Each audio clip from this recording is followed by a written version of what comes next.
জুমার দিন আসর নামাজ পড়ে এই পাটি 21 বার পড়বেন, জীবনের কোন চাওয়াই আল্লাহ তাআলা অপূর্ণ রাখবে না। যা চাইবেন আল্লাহ তাআলা তাই দিয়ে দিবে। সব চাওয়া আল্লাহ তাআলা চোখের পলকে কবুল করে নেবে। জুমার দিন আসরের নামাজ পড়ে অর্থাৎ শেষ মুহূর্তে, মাগরিবের আগ মুহূর্তে, গৌধূলির সময় যেটা বলে, অনেকের তো অনেক চাওয়া, এ পর্যন্ত যত কিছুই বলছি না কেন, এই জুমার দিন সপ্তাহের শ্রেষ্ঠ দিন, সাইয়্যিদুল আইয়াম, ফিহি খুলিকা আদম ওয়া উদখিলাল জান্নাতা ওয়া উখরিজা মিনহা। অর্থাৎ জুমার দিনে আল্লাহ তাআলা সাইয়েদনা আদম আলাইহিস সালামকে সৃষ্টি করেছেন। জুমার দিনে সাইয়েদনা আদম আলাইহিস সালামকে জান্নাতে প্রবেশ করিয়েছেন, আবার জান্নাত থেকে দুনিয়া অবতরণ করেছেন। এই জুমার দিনের অনেক ফজিলত।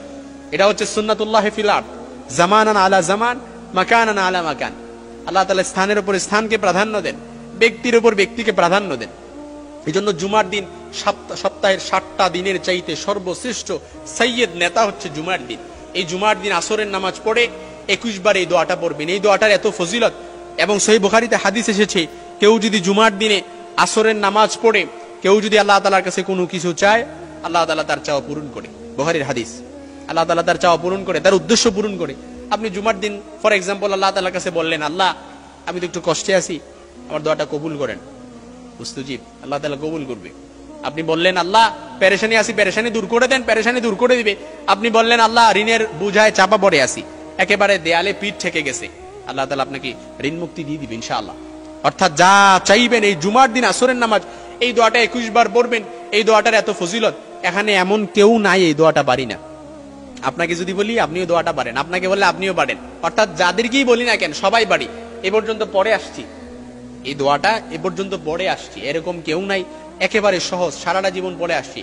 কিন্তু কিভাবে দোয়া করলে আল্লাহ তাআলা কবুল করবে ওইটা জানি না, তাই পড়ি না।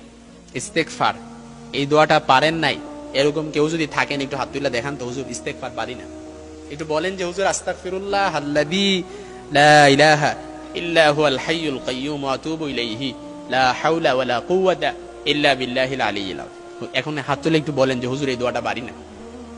এত কঠিন দোয়া হুজুর বলে দিয়েছেন, এই দোয়াটা তো পারি না। হাসতেছে, প্রশ্ন কমন পড়ে গেছে না? এই দোয়াটা পড়বেন ইনশাআল্লাহ, আস্তাগফিরুল্লাহ, জুমার দিন আসরের নামাজে পড়ে 21 বার। তবে 21 বার দর্তব্য বিষয় নয়। আপনি এর আগে যদি কোনো আমল করে থাকেন, ধরেন ফর এক্সাম্পল 41 বার করছেন একটা আমল, ওইটা করে ফল পাইছেন, 41 বার পড়বেন। এর আগে আপনি আমল করছেন, একটা আমল করছেন 100 বার, 100 বার করে যদি ফল পেয়ে থাকেন তাহলে 100 বার এই আমলটাও করবেন।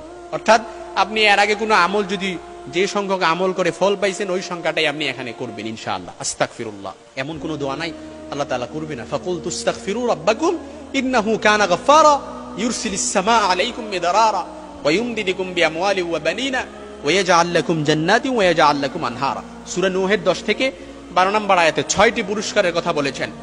আপনাকে আল্লাহ তাআলা মাফ করে দিবে, সম্পদে বারাকা দান করবে, আপনার সন্তান সন্ততিতে বারাকা দান করবে, আপনার সম্মান বৃদ্ধি মর্যাদা করে দেয়া হবে, পাক বাগিচা দান করা হবে, নদী নালা প্রবাহিত করা হবে, আনহারা, নদী নালা প্রবাহিত করবে।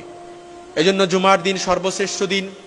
জুমার দিন কোনো ব্যক্তি যদি আল্লাহর কাছে আসরের নামাজের শেষ মুহূর্তে, মাগরিবের আগে আল্লাহর কাছে বলে, আল্লাহ আমার দোয়াটা কবুল করে নেন, আল্লাহ তাআলা তার দোয়াটা কবুল করে নেবে। সে যদি বলে আল্লাহ এটা চাই ওইটা চাই, সব কিছু দিয়ে দেন, আল্লাহ তাআলা তার সব দোয়া কবুল করে নেবে। তবে শর্ত হচ্ছে উদুল্লাহ ওয়া আনতুম মুকিনুনা বিল ইজাবা, অর্থাৎ আল্লাহ তাআলার কাছে পরিপূর্ণ ইয়াকিন লাগবে। আপনার ইয়াকিন যত মজবুত হবে, দোয়াটাও ডিরেক্ট আরশে আজিমে যে নক করবে।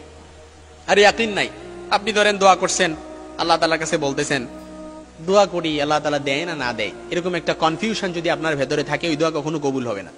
মুনাজাত করবেন একনিষ্ঠ, একেবারে আল্লাহর কাছে রিপেন্টেন্স, অনুতপ্ত হয়, অ্যাকনলেজমেন্ট, স্বীকার দিয়ে আল্লাহ তাআলার কাছে বলবেন, আল্লাহ আমার দোয়াটা কবুল করেন, ইনশাআল্লাহুল আজিজ, আল্লাহ তাআলা দোয়াটা কবুল করবেন।